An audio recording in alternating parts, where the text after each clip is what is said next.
Hello guys, तो कैसे हैं आप सभी लोग। उम्मीद करता हूं आप सभी लोग बहुत ही बढ़िया होंगे और आपकी स्टडी उससे भी ज्यादा अच्छी चल रही होगी।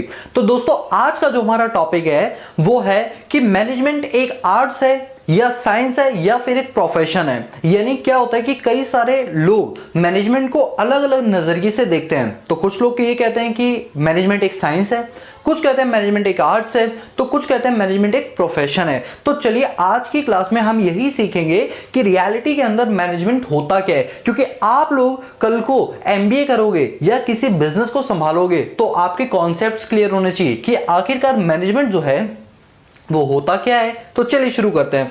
सो गाइस, इससे पहले कि हम ये पढ़ें कि मैनेजमेंट साइंस है, आर्ट्स है या प्रोफेशन है, ये जान लेना जरूरी है कि साइंस का मतलब क्या है, आर्ट्स का मतलब क्या है और प्रोफेशन का मतलब क्या है। तो चलिए एक एक करके शुरू करते हैं। बात करते हैं साइंस की। दोस्तों, मैं आपको साइंस में बता दूं, साइंस का मतलब होता है वो set of rules and regulation जो कॉज एंड इफेक्ट रिलेशनशिप पर बेस्ड होते हैं। सर समझ नहीं आया, कोई बात, मैं एग्जांपल दे रहा हूं। एक बात बताओ, आग में हाथ डालोगे तो हाथ जलेगा। कॉज पता है आग में हाथ डालना, इफेक्ट पता है जलना। Cause and effect relationship, scientific बातें जितनी भी होती हैं वो सारी की सारी कॉज एंड इफेक्ट रिलेशनशिप पर बेस्ड होती हैं। आपको कॉज पता है तो आपको पता है इसका इफेक्ट क्या होने वाला है। यानी set of rules and regulations होते हैं, सेट ऑफ प्रोटोकॉल्स होते हैं जिनको यूज करोगे तो आपका रिजल्ट एंड रिजल्ट जो आएगा वो वही आएगा। जैसे हम जानते हैं कि हाइड्रोजन प्लस ऑक्सीजन को मिक्स करेंगे तो पानी बनेगा, यानी H2O। यानी वो एक साइंटिफिक फॉर्मूला है जो कई बार एक्सपेरिमेंट करने के बाद हमने निकाला है, जिसकी एप्लीकेबिलिटी यूनिवर्सल है। का मतलब कि अगर इंडिया में H2O को जोड़ा जाएगा तो पानी बनेगा, तो अमेरिका में भी H2O को जोड़ के पानी ही बनेगा। ऐसे नहीं यहां कुछ बनेगा वहां कुछ बनेगा। लॉ ऑफ ग्रेविटी, अगर ऊपर से एप्पल गिरेगा नीचे तो अल्टीमेटली वो छोड़ोगे तो नीचे ही गिरेगा। लॉ ऑफ ग्रेविटी जो इंडिया में, सेम ग्रेविटी कहां चलती है, पूरे वर्ल्ड में चलती है, यानी यूनिवर्सल एप्लीकेबिलिटी होती है। ऐसे फॉर्मूला को, ऐसे फंडा को हम नाम देते हैं साइंस। बोलो साइंस समझ आया। एक बार हम साइंस को पढ़ ले और साइंस के फीचर्स क्या होते हैं, फिर हम बाद में देखेंगे क्या मैनेजमेंट एक साइंस है या नहीं है। ठीक है, तो चलिए साइंस की बात यहां बीच में लिखी है, प्रोफेशन की बात ये रही और आर्ट्स की बात ये रही। तो हमने स्टार्टिंग साइंस से की, तो साइंस को पहले पढ़ते हैं। लिखा हुआ management as an science. Check करने के लिए पहले ये जानो साइंस क्या होती है। तो लिखा हुआ है science is a systematic body of knowledge that explain certain general truth और the operation of general law. एक एक लाइन को ध्यान से पढ़ना है क्योंकि इस पे से केस स्टडी बहुत ज्यादा बनती है एग्जाम के अंदर। तो चलिए, साइंस एक सिस्टमैटिक बॉडी ऑफ नॉलेज है, पूरी चीजें सिस्टम से दे रखी है, प्रेस्क्राइब्ड तरीके से, यानी ऊपर नीचे बिल्कुल प्रेस्क्राइब तरीके से हर चीज गिवन है और उसको एक्सप्लेन किया गया है, जो कि जनरल ट्रूथ है, जो कि बिल्कुल सत्यता पर आधारित है, कोई चीज बनावटी या झूठी नहीं है, बिल्कुल सच है सारी बातें साइंस के अंदर। और the operation of general law, यानी एक ऐसा लॉ जो बार बार एक्सपेरिमेंट करने के बाद बना है, ऐसे फंडों को बोलते हैं साइंस। ठीक है, अब साइंस के क्या फीचर्स होते हैं वो देखो। सबसे पहली चीज, ये सिस्टमैटिक बॉडी ऑफ नॉलेज होती है, हर चीज बड़े एक सिस्टम के साथ चलती है, ये नहीं कि आपकी मनमर्जी के मुताबिक आप कोई भी काम पहले कर लो या कोई भी बाद में, नहीं। साइंस के अंदर हर चीज बड़े सिस्टमैटिक तरीके से होती है। Number 2, principle based on experiments. जो भी सिद्धांत, ये प्रिंसिपल वो नहीं है स्कूल वाला, उसके लिए तो PLE होता है, ये PAL है, यानी सिद्धांत। यहां पे जो भी सिद्धांत बनाए जाते हैं वो पूरी तरीके से एक्सपेरिमेंट पर बेस्ड होते हैं, यानी कई बार एक्सपेरिमेंट करने के बाद ही हमने उनको प्रिंसिपल यानी सिद्धांत बनाया, अपनी मनमर्जी से नहीं बनाया। थर्ड पॉइंट है कॉज एंड इफेक्ट रिलेशनशिप। आग में हाथ डालोगे हाथ जलेगा, जहां पर आप ये लिख रहे हो वहीं पर ये ब्रैकेट में लिख लेना, आग में हाथ डालोगे तो हाथ जलेगा। यानी कि हमें अगर कॉज पता है तो हम बता सकते हैं कि इन फ्यूचर उसका रिजल्ट क्या आने वाला है, क्या उसका इफेक्ट आने वाला है। ये एक साइंस की बहुत बड़ी पहचान होती है। फोर्थ है universal validity. Law of gravity जो है वो सिर्फ इंडिया में ही नहीं बल्कि पूरे वर्ल्ड में इक्वली एप्लीकेबल है, यानी यूनिवर्सल अप्रोच है, जो चीज यहां है वो ऑल ओवर वर्ल्ड में है। तो साइंटिफिक फंडे हमेशा क्या होता है, यूनिवर्सल एप्लीकेबल होते हैं, ये नहीं खाली एक जगह के लिए, वो सभी के लिए सेम होते हैं। तो ये कुछ फीचर्स थे साइंस के। चलिए, अगर अब मैं आपसे पूछूंगी, चलो मुझे ये बताओ कि आपको क्या लगता है कि मैनेजमेंट साइंस है या नहीं है, एक एक करके डिस्कस करते हैं। ये बताओ जो फीचर्स हैं, चेक करो क्या मैनेजमेंट के अंदर ये चीज पाई जाती है। सोचो, मैनेजमेंट में सिस्टमैटिक बॉडी ऑफ नॉलेज होती है, हाँ मैनेजमेंट में भी ना सिस्टमैटिक स्टैंडर्ड्स होते हैं जिनको फॉलो अप करके ही हम आगे की केस स्टडी सॉल्व कर सकते हैं। तो हम बोल सकते हैं हाँ, साइंस जो मैनेजमेंट जो है उसका एक फीचर जो है वो साइंस से मिलता है। ठीक है, अगला point, principle based on experiments. हाँ, ये बात सच है। जब हम अगला चैप्टर पढ़ेंगे जिसमें हम हेनरी फॉयल के और एफ.डब्ल्यू. टेलर के कई सारे प्रिंसिपल्स पढ़ेंगे, 14 प्रिंसिपल्स पढ़ेंगे, तो वहां पर वो प्रिंसिपल तभी बनाए गए जब हमने कई बार एक्सपेरिमेंट किए, उन लोगों ने कई बार एक्सपेरिमेंट किए रियल लाइफ के अंदर, तब जाके वो प्रैक्टिकल बन पाए, तब जाके वो एप्लीकेबल हो पाए। तो हाँ, कुछ चीजें ऐसी होती है मैनेजमेंट में, या कह लो ज्यादातर चीजें ऐसी होती हैं जो कि एक्सपेरिमेंट पर बेस्ड होती है। तो देखो, साइंस के जो 4 फीचर हैं, मैनेजमेंट में भी 2 फीचर अभी पाए जाते हैं। अब तीसरा देखते हैं, कॉज एंड इफेक्ट रिलेशनशिप। हाँ, ये कह सकते हैं कि कॉज एंड इफेक्ट रिलेशनशिप जो है वो उसमें होता है, लेकिन याद रखना पूरी तरह से नहीं होता। पूरी तरह से नहीं होता क्या मतलब है? देखो, साइंस में आपको पता है कि अगर आग में हाथ डालोगे तो हाथ जलेगा, लेकिन मैनेजमेंट में क्या होता है, कुछ रूल्स एंड रेगुलेशन बनाए गए। उन्होंने कहा डिवीजन ऑफ वर्क, वैसे मैं अगले चैप्टर में पढ़ाऊंगा, बट अभी से एक छोटी सी हिंट दे रहा हूं। डिवीजन ऑफ वर्क, कोई भी एक बड़ा काम है उसको डिवाइड कर दो छोटे छोटे टुकड़ों में। मान लो एक चेयर बनानी है, उस चेयर को बनाने के लिए कटिंग का काम एक पर्सन को दे दो, उसको असेंबलिंग करने का काम दूसरे पर्सन को दे दो, तीसरे पर्सन को कील ठोकने का काम दे दो, चौथे पर्सन को उसको पेंट करने का काम दे दो, पांचवें को उसकी पैकेजिंग का काम दे दो। तो पांचों को हमने थोड़ा थोड़ा काम बांट दिया। अब क्या होगा, हर बंदा अपने काम में क्या हो जाएगा, महारत हासिल कर लेगा। ऐसा कौन बोलता है? डिवीजन ऑफ वर्क का प्रिंसिपल बोलता है। ठीक है, और बात भी सही है। लेकिन अगर ये मैं आप लोगों के ऊपर एप्लीकेबल कर दूं कि आप एक काम करो, 5 सब्जेक्ट हैं और आप एक ही सब्जेक्ट पे महारत हासिल करो, बाकी सब छोड़ दो, तो क्या आप 12th पास हो पाओगे? The answer is no. Same management में अप्लाई होता है। मैनेजमेंट में सारे के सारे प्रिंसिपल अगर आप अप्लाई करोगे तो पता चलता है कि कुछ जगहों पर ऑर्गेनाइजेशन में कुछ प्रिंसिपल एप्लीकेबल हो पा रहे हैं, कुछ ऑर्गेनाइजेशन में कुछ और ही प्रिंसिपल एप्लीकेबल हो रहे हैं। यानी ऑर्गेनाइजेशन टू ऑर्गेनाइजेशन जो एंड रिजल्ट आएगा वो डिफरेंट आएगा। तो कॉज एंड इफेक्ट रिलेशनशिप यहां पर प्योर तरीके से मैनेजमेंट में नहीं पाया जाता, इसलिए मैं इसको क्रॉस करूंगा। या बोल सकते हैं हाँ 50% पाया जाता है और 50 नहीं पाया जाता। तो हम तो 100% की बात करके चले, इसलिए मैंने इसको क्रॉस कर दिया। चौथा है यूनिवर्सल वैलिडिटी। अब एक बात को ध्यान से सुनना, साइंस के फंडे इंडिया में, यूएस में, जापान में हर जगह एप्लीकेबल है। लेकिन अगर मैं बात करूं जो मैनेजमेंट के फंडे हैं इंडिया के लिए, इंडिया के एनवायरनमेंट के हिसाब से फंडे अलग होंगे, और यूएस के लिए यूएस के एनवायरनमेंट के हिसाब से फंडे अलग होंगे।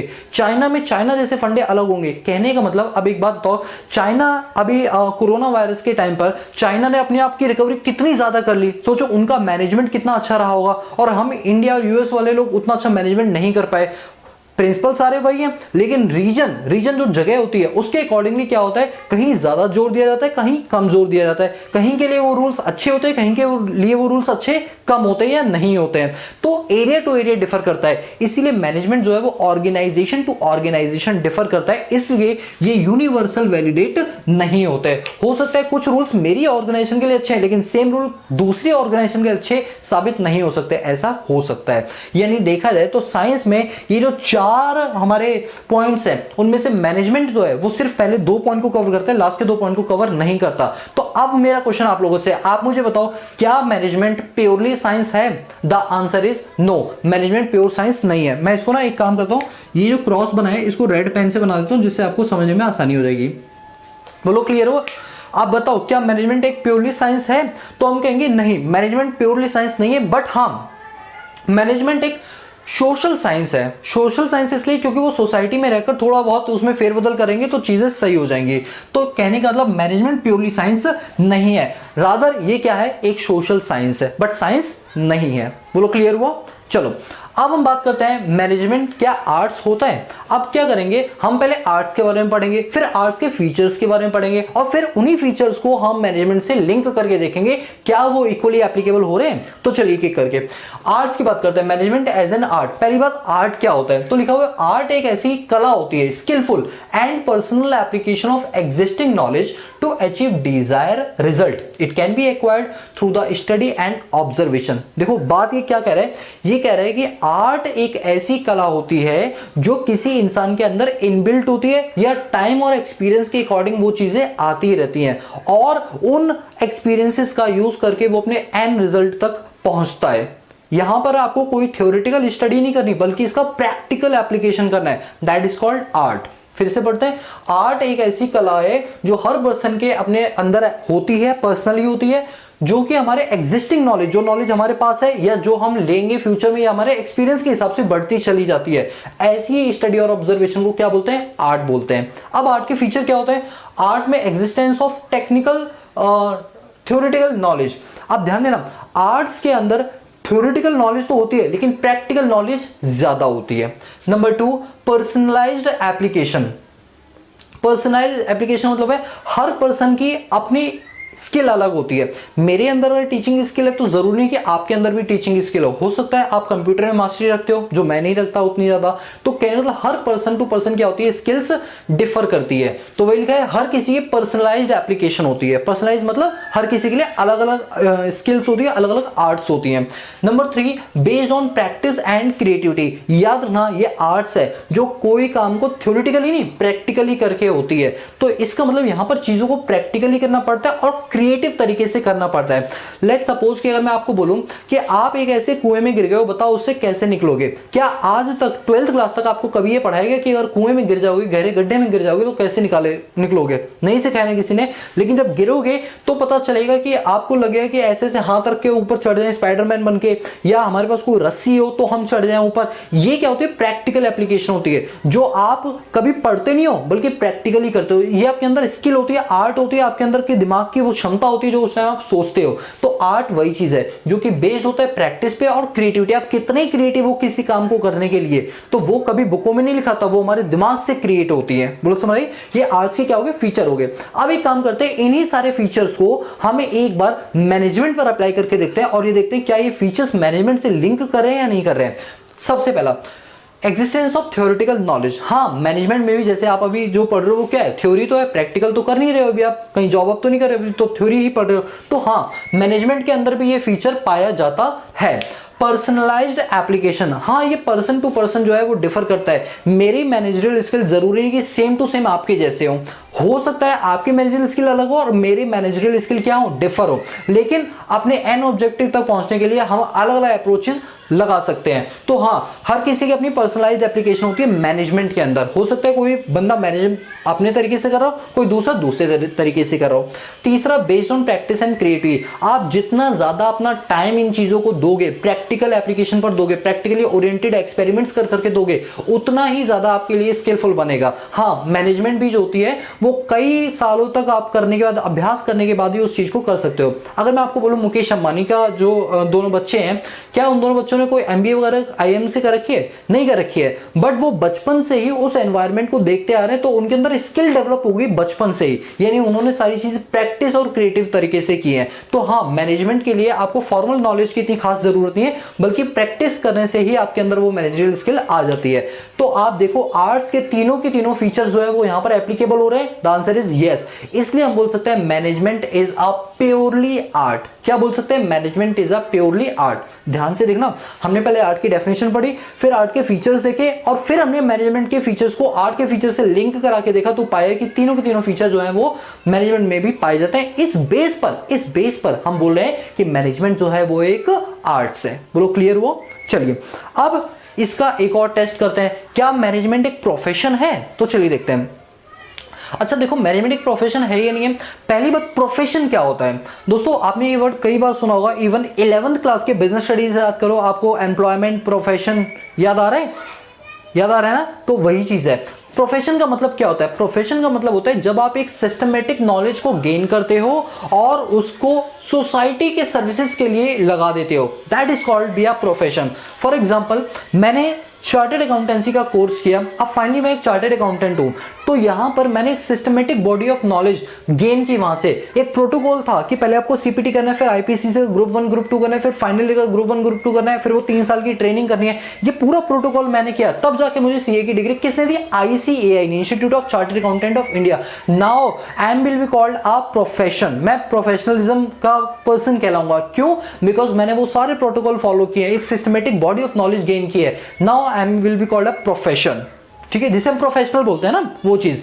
अब प्रोफेशनल आपको समझ आ गया। अब प्रोफेशन में क्या क्या फीचर्स होते हैं उसके, वो देखो। सबसे पहला है well defined body of knowledge. मैंने भी बताया कि बहुत फॉर्मल पढ़ाई करनी पड़ती है तब जाके डिग्री मिलती है, तो ये हो गया। सेकंड है restricted entry.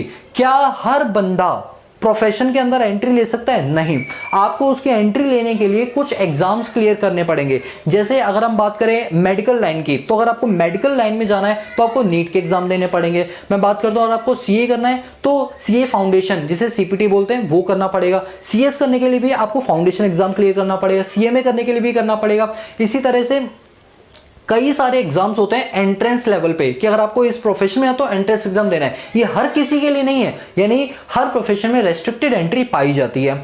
Number 3, professional association. अच्छा, प्रोफेशनल एसोसिएशन का मतलब क्या होता है? यहां पर कोई ना कोई ऐसा एसोसिएट होता है जो प्रोफेशनलिज्म जुड़ा हुआ होता है। जैसे अगर मैं आपके साथ एक बात करूं, इसे हम एसोसिएटेड बॉडी भी कह सकते हैं, कॉर्पोरेट बॉडी भी कह सकते हैं। जैसे सीए कौन कराते हैं? क्या सीए आपकी गली के कोचिंग सेंटर वाले कराते हैं या हर स्टेट का अलग अलग बंदा कराता है? नहीं, ये पूरी इंडिया के लिए एक ही इंस्टीट्यूट है जिसका नाम है institute of chartered accountant of India. अरे नहीं सर, हमने तो सुना है दिल्ली के लक्ष्मीनगर सीए के लिए बड़ा फेमस है। भाई वहां कोचिंग दी जाती है, वो कोचिंग इंस्टीट्यूट्स हैं, वो सब्जेक्ट पढ़ाते हैं, डिग्रियां नहीं देते हैं। डिग्री देने वाला तो एक इंस्टीट्यूट है जिसका नाम है institute of chartered accountant of India, ICAI। इसी तरह जो लॉयर बनते हैं उनके लिए एक इंस्टीट्यूट है बार काउंसिलिंग ऑफ इंडिया। इसी तरह से मेडिकल लाइन के लिए MCA, medical counselling of India. यानी हर एक प्रोफेशनलिज्म में उसकी कॉर्पोरेट बॉडी होती है, एक एसोसिएट बॉडी होती है, उसे बोलते हैं प्रोफेशन। ठीक है, तो वही बात है, प्रोफेशनल एसोसिएशन आप ब्रैकेट में लिख सकते हो। तो सीए के लिए ICAI इंस्टीट्यूट, CS के लिए ICSI, मेडिकल के लिए MCI, bar counselling of India, lawyers के लिए, यानी हर प्रोफेशन के उनके एसोसिएट्स होते हैं। 4th है एथिकल कोड ऑफ कंडक्ट। आप लोगों से एक क्वेश्चन पूछूं मैं, क्या आज तक आपने किसी डॉक्टर का एडवर्टाइजमेंट बहुत बड़े लेवल पे देखा? चलो डॉक्टर छोड़ो, हम अपने लेवल की बात करते हैं, चार्टर्ड अकाउंटेंसी का।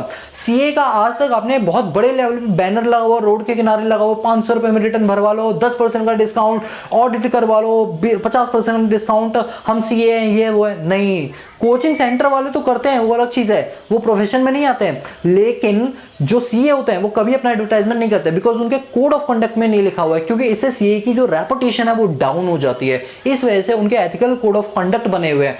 लेकिन हम टीचरों के लिए कोई एथिकल कोड ऑफ कंडक्ट नहीं बने, क्योंकि हम उसके मेंबर नहीं है। ठीक है, हाँ सीए हूं तो उसके लिए कोड ऑफ कंडक्ट हमें दिए गए, इसीलिए हम कभी भी कोई एडवर्टाइजमेंट नहीं करते हैं।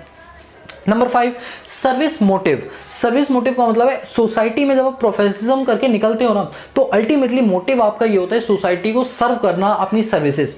If I am a doctor तो कहीं ना कहीं मेरा मोटिव, देखो पैसा कमाना हर किसी का मोटिव होता है, लेकिन एक सेकेंडरी मोटिव सोसाइटी को अपनी सर्विसेज सर्व करना भी होता है। बोलो समझ रही बात? ये सारे फीचर थे प्रोफेशन के। अब एक बार एक एक करके देखते हैं, क्या मैनेजमेंट के वो सारे फंडे ये एप्लीकेबल कर पा रहे हैं या नहीं कर पा रहा। चलो, management well defined body of knowledge है। हाँ, मैनेजमेंट एक well defined body of knowledge है, लेकिन पूरी तरह से नहीं, बिकॉज मैनेजमेंट के लिए कोई ऐसा इंस्टीट्यूट नहीं है जो मैनेजमेंट कोर्सेज कराता हो। लेकिन हाँ, एक आधा इंस्टीट्यूट जैसे MBA, management of business administration, इसको IIM से करते हैं, बेंगलोर से बहुत फेमस है। लेकिन क्या कभी कोई भी कंपनी किसी भी मैनेजर को ये कंपलसरी कर रही है कि MBA करना जरूरी है? हाँ, जिस दिन ये जरूरी कर देंगे, हो सकता है फ्यूचर में हो जाए, उस टाइम मैं इस पर टिक कर दूंगा, well defined body of knowledge है। लेकिन अभी ऐसा कोई कंपलसरी नहीं। आप बिना डिग्री के अगर आपके अंदर स्किल है तो आप मैनेजर बन सकते हो, लेकिन डिग्री नहीं है मैनेजर नहीं बन सकते, ऐसा तो नहीं है। इसलिए मैं कहूंगा कि नहीं, मैनेजमेंट में well defined body of knowledge नहीं है पूरी तरह से, थोड़ा बहुत है बट पूरी तरह से नहीं है। रेस्ट्रिक्टेड एंट्री, क्या मैनेजर बनने के लिए किसी इंस्टीट्यूट में रजिस्टर्ड होना जरूरी है? The answer is no. हो सकता है आने वाले टाइम में रजिस्टर्ड होना जरूरी हो जाए, कि उसको MBA करना ही जरूरी है और MBA भी IIM से करना जरूरी है। अगर ऐसा हो जाएगा उस दिन मैं टिक कर दूंगा। फिलहाल अभी ऐसा कुछ नहीं है, मैनेजमेंट के लिए कोई ऐसी रेस्ट्रिक्टेड एरिया नहीं है। कोई भी MBA कर सकता है बिना एग्जाम दिए, कैट वगैरह के, और बिना MBA किए हुए भी मैनेजमेंट कर सकता है, इसलिए मैनेजमेंट में कोई रेस्ट्रिक्टेड एरिया नहीं है। प्रोफेशनल एसोसिएशन, क्या मैनेजमेंट के लिए कहीं रजिस्ट्रेशन लेना जरूरी है? अब आप कोई सर क्या आप रजिस्ट्रेशन बोल रहे हो? जैसे सीए के पास अपना एक मेंबरशिप नंबर होता है जो ये बताता है कि आप ICAI के मेंबर हो, क्योंकि आपने चार्टर्ड अकाउंटेंसी का कोर्स पूरी तरह से कंप्लीट किया है। तो वही चीज है, क्या आपको क्या आपको मैनेजमेंट करने के लिए कहीं पर रजिस्टर्ड होना जरूरी है? द आंसर इज नो, आपको ऐसा कहीं भी रजिस्टर्ड होना जरूरी नहीं है। तो इसलिए हम कहेंगे कि मैनेजमेंट में कोई प्रोफेशनल एसोसिएशन नहीं है। Number 4, ethical code of conduct. अब ये एथिकल कोड ऑफ कंडक्ट का मतलब क्या होता है कि जब हमारे पास हमारी कोई ऐसी बॉडी नहीं है, हमारी कोई बॉडी लाइक जैसे सीए इंस्टीट्यूट के लिए ICAI और CS के लिए ICSI, जब ऐसी कोई बॉडी ही नहीं है तो क्या कोई कोड ऑफ कंडक्ट हमें फॉलो करना पड़ेगा as a manager? The answer is no. तो यानी ये भी चीज हमारे लिए अभी एप्लीकेबल नहीं हो रही है। इसके बाद हमारा है सर्विस मोटिव। हाँ, ये कह सकते हैं कि मैनेजमेंट कहीं ना कहीं सर्विस मोटिव देता है, लेकिन पूरी तरह से नहीं देता। अब क्योंकि पूरी तरह से नहीं देता तो अगेन मुझे इसको क्रॉस करना पड़ेगा। तो ध्यान से देखो, यहां तो सारे ही क्रॉस हो गया। अब अगर मैं आपसे क्वेश्चन पूछूं तो मैनेजमेंट एक प्रोफेशन है, तो क्या आंसर दोगे? नहीं सर, मैनेजमेंट प्रोफेशन तो कतई नहीं है। अब देखो हमने देख लिया मैनेजमेंट प्रोफेशन नहीं है, management is not be a profession because यहां पर कोई भी चीज उसकी मिल नहीं रही है। Management is purely science, answer is no, it's a social science but not purely science because यहां पर दो फीचर मिल रहे, दो नहीं मिल रहे। But management is a art, क्योंकि यहां पर सारे के सारे फीचर तीनों के तीनों क्या हो रहे हैं, एप्लीकेबल हो रहे हैं, इसलिए मैनेजमेंट क्या होता है, आर्ट होता है। अब आई होप कि आपको अगर कोई पूछे तो आप बता सकते हैं कि मैनेजमेंट जो है वो प्योरली क्या है, आर्ट्स है, क्योंकि आर्ट्स से सारे के सारे फीचर्स क्या हो रहे हैं, उसमें मिल रहे हैं। अब देखो मैंने कंक्लूजन में भी वही चीज लिखी है, कंक्लूजन आपको दिखाई दे रहा है, कंक्लूजन में लिखा है management is both science and art. अच्छा साइंस भी प्योरली नहीं, थोड़ा सा पार्ट, बट आप मान के चलो प्योरली आर्ट होता है, साइंस प्योरली नहीं होता। तो मैनेजमेंट जो है वो बोथ साइंस भी है और आर्ट भी है। The practice of management is an art, देखो यहां पर क्लैरिफाई कर दिया कि जो प्रैक्टिस है मैनेजमेंट की वो प्योरली क्या है, आर्ट है। However manager can work better, अगर मैनेजर जो है वो अपनी सर्विसेज बेटर तरीके से दे सकता है अगर if there practice is based on principle of management, और अगर वो प्रिंसिपल ऑफ मैनेजमेंट को फॉलो करे तो वो अपनी बेटर सर्विस दे सकता है। दोस्तों प्रिंसिपल ऑफ मैनेजमेंट हमारा अलग चैप्टर है, वहां पर डिटेल में पढ़ेंगे। These principles constitute the science of management. They are complementary to each other. दोस्तों मुझे पता है अभी ज्यादा चीजें आपको समझ नहीं आएंगी, कंक्लूजन वाला पार्ट मैं आपको समझा रहा हूं, कंक्लूजन ध्यान से देखना। कंक्लूजन ये बोल रहा है कि जो मैनेजमेंट है वो साइंस भी है और आर्ट भी है, लेकिन साइंस पूरी तरीके से नहीं, सोशल साइंस है, बट आर्ट के तो सारे फीचर मिले, यानी आर्ट्स तो पूरी है। लेकिन याद रखना हम साइंस को पूरी तरह से नेग्लेक्ट नहीं कर सकते हैं, हमें आर्ट्स को और साइंस को दोनों को साथ लेकर चलना पड़ेगा। यानी जब दोनों एक साथ मिलेंगे तब हम अच्छा मैनेजमेंट कर सकते हैं, यानी दोनों चीजें एक दूसरे के कॉम्प्लीमेंट्री। आपने इकोनॉमिक्स में पढ़ा होगा ना, सब्स्टिट्यूट गुड्स और कॉम्प्लीमेंट्री गुड्स, याद है सब्स्टिट्यूट गुड्स कौन होता है, घर वाली बाहर वाली यानी एक दूसरे जिनका यूज कर सकते हैं, और कॉम्प्लीमेंट्री कौन होते हैं, हम तेरे बिना रह नहीं सकते, तेरे बिना क्या वजूद मेरा, मतलब अगर तुम साथ होगी तो ही मैं कुछ कर पाऊंगा, अदरवाइज नहीं कर पाऊंगा। इसे बोलते हैं कॉम्प्लीमेंट्री गुड। जैसे चाय और शुगर, टी एंड शुगर दोनों मिलेंगे तभी जाके चाय बन पाएगी, टी एंड मिल्क, ठीक है, नहीं शुगर और मिल्क तब जाके टी बन पाएगी, तो कॉम्प्लीमेंट्री गुड्स हो गए। Car and petrol complementary goods हो गए। इसी तरह से एक अच्छे मैनेजमेंट को करने के लिए साइंस और आर्ट दोनों चीजें होनी चाहिए, दोनों एक दूसरे क्या है, कॉम्प्लीमेंट्री है। बट इन जनरल मैनेजमेंट क्या है, पूरी तरीके से आर्ट है। क्या है, आर्ट है। बोलो क्लियर हुआ। सो गाइस यहां पर आपको ये सारी चीजें समझ आ गई होंगी। आज की क्लास में हमें सिर्फ यही पढ़ना था कि मैनेजमेंट साइंस है, आर्ट्स है या प्रोफेशन है। सो आई होप गाइस यहां तक आपको सारी चीजें समझ आई होंगी, और अगर समझ आई है तो बहुत बढ़िया है, इन सारी चीजों को लिख लेना। बाकी मिलते हैं नेक्स्ट क्लास में, आज के लिए पीस आउट।